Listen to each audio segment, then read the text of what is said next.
5 ways to optimize your real estate forms to increase your conversions by up to 185%. Now, how your market appraisal and contact forms are set up on your website is integral to getting your prospect, the home seller, to move on to the next stage of the journey with you, to become a customer. However, unfortunately, most real estate websites are doing this incorrectly. Now, forms are integral, but from my research, there's 5 conversion killing things that real estate websites do that make them tank their online appraisal appointment inquiries. Number 1, be clear about what the client will receive. Your market appraisal form should tell the prospect exactly what they're going to receive for filling out the form and taking their time and energy to do it. And also, what they're going to receive that's going to be different from the information they can get from other sources like realestate.com.au and domain.com.au. Many real estate websites have a market appraisal page where they don't even say anything about what the client will receive, why they should fill it out, or anything like that. They just give the client a big form. The website just makes an assumption that the client knows that they want a market appraisal form or why they want it. Which is not something you should do. So you should explain exactly what are you going to get for filling out this form. Number 2, now if you do want your form filled out, then tell the client exactly what you want. Now this is just about making the form obvious, okay, calling attention to it. Look, a lot of real estate websites hide their market appraisal form, which, let's be real, this is like the most important form on your website, but they hide it in the selling dropdown, or the About Us drop down, or somewhere else, like where the prospect has to kind of look for it, okay?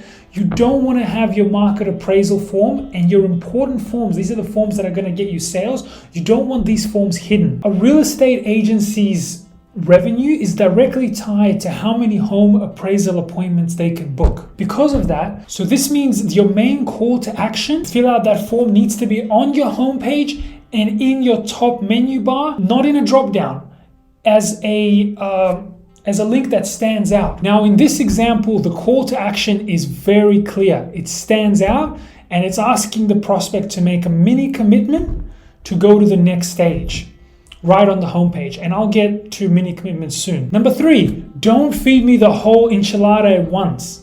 One bite at a time. If you come out of the gate asking your prospect like 31 questions, you're going to scare them off and you're going to decrease your conversion rate, the rate at which prospects fill out your form. And the way to fix this is to have a multi-step form. Now, the upside form in this example is only asking for bite-sized pieces, just for the property address to get started. And I'm going to show you every step on this form and how they do it really well.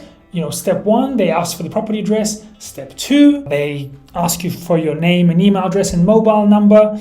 Step 3, they ask you to make a date for when you want to actually sit down with an agent. And then they ask, what is your relationship with the property? Step 5, when are you thinking of selling?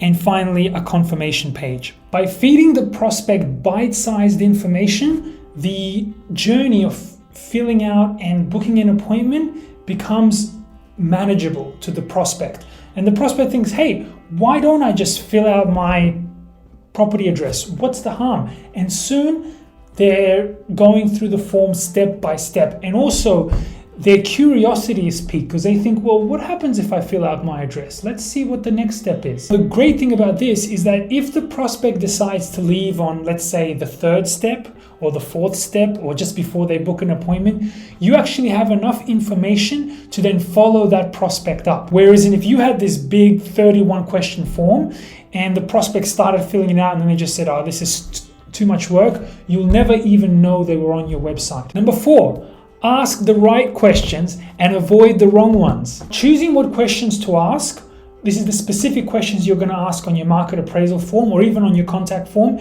is sort of a bit of a balancing act. You don't want to ask too few questions because then you don't qualify the lead and you don't have enough information to actually follow up that lead correctly and provide value on the first call. So in this particular example from an actual real estate website form is you can see just a standard name, email, message form.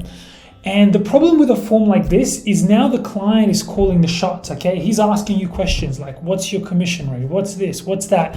And now the client is in control of the sales process. Not only that, but you don't have any information like, for example, the prospect's property address to actually do some research and create value for when you follow the client up. Now, also on the other hand, you don't want to have a form with too many questions that are irrelevant to your sales process. In this example, is the real estate agency is asking way too many questions.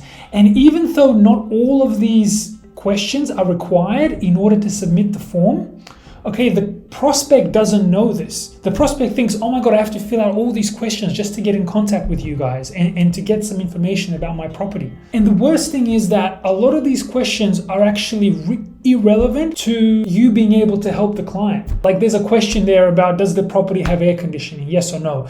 This is a question that you can find out more information as you speak to the prospect, okay? You don't want to ask these questions up front and make it more difficult for the prospect to actually fill out the form. Keep it simple. As a real estate agent, you should ask just enough questions so that when you book the appointment, when you have that first appointment with your prospect, that you have enough information to close the deal, to sign the deal.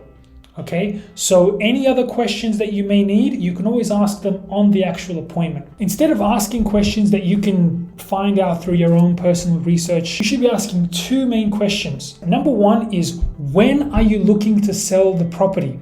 Okay, so this helps you avoid tire kickers that are just shopping around, and it allows you to prioritize your lead outreach. The second question to ask is, what is your relationship with the property? Is it a property owner? Are they just doing it for a friend? And again, this is going to help you prioritize you. Number 5, if you want appointments, then make it as easy as possible for a prospect to book an appointment with you using an appointment form. A real estate agent's revenue is directly tied to how many appraisal appointments they can book. So since this is such an important metric in your business, then shouldn't you be doing everything possible to make it as easy as possible for the prospect to actually make that booking with you? Rather than playing the embarrassing game of phone tag or trying to follow up with a client and pin down an appointment, what if your website could do all of this work for you? Now, an online booking form will allow your prospect to make a time with you through an online scheduler. It's like a calendar, and it'll show your available times, and they can book at a time that works for them. Now, Upside has a online scheduler where a prospect can actually book a time that works for them with the agent that's closest to them, which Upside assigns to them automatically. Now, you don't need to have a custom scheduler built for you. There's a lot of off-the-shelf solutions. One of the tools that I use for my own business is called Calendly, and this is really popular across all industries. And this integrates with your Gmail, with everything. And also you have a lot of options available so that once your prospect fills out an appointment with you, they can then be redirected to another part of your website. Now, the best thing about an online scheduler is that you can just email the prospect the link to make a time with you, and they can do that in their own time. And it's a great way to see who's serious and who's not serious about sitting down and actually speaking to you about selling their home. Okay, so if someone says, oh, let me check with this person, let me get back to you, I'm not sure. Okay, you can just send them that link and they can book that. And if they don't book that in, 2 or 3 days, they're probably not as hot as you thought they were.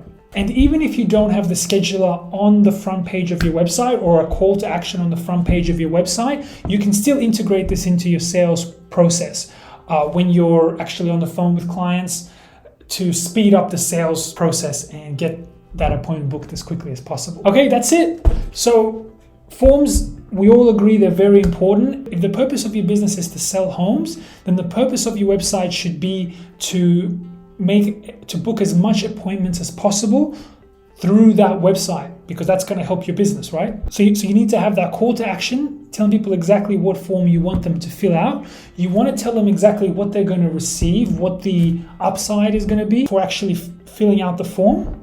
And you need to ask the right questions. Don't ask 51 questions on the market appraisal form. No more than, I'd say, 7 maximum. And remember, you're asking questions to prepare yourself for the initial appointments. You have all the information that you need and all the resources to be able to sell the prospect. And you want to make sure that you're in control from the time the prospect actually gets in contact with you. And when it comes to speeding up the sales process and making things fast, there's nothing better than a scheduling form. This has helped me a lot, and if you can integrate that on your emails, it's a way that your website can start assisting you. But if you can also set that up on your website, on your homepage, so that your website is working for you 24/7, generating those appointments for you, that's the ideal situation. And of course, the last thing is make sure that your forms are multi-step. Hope this helped. Thanks a lot for watching. Bye.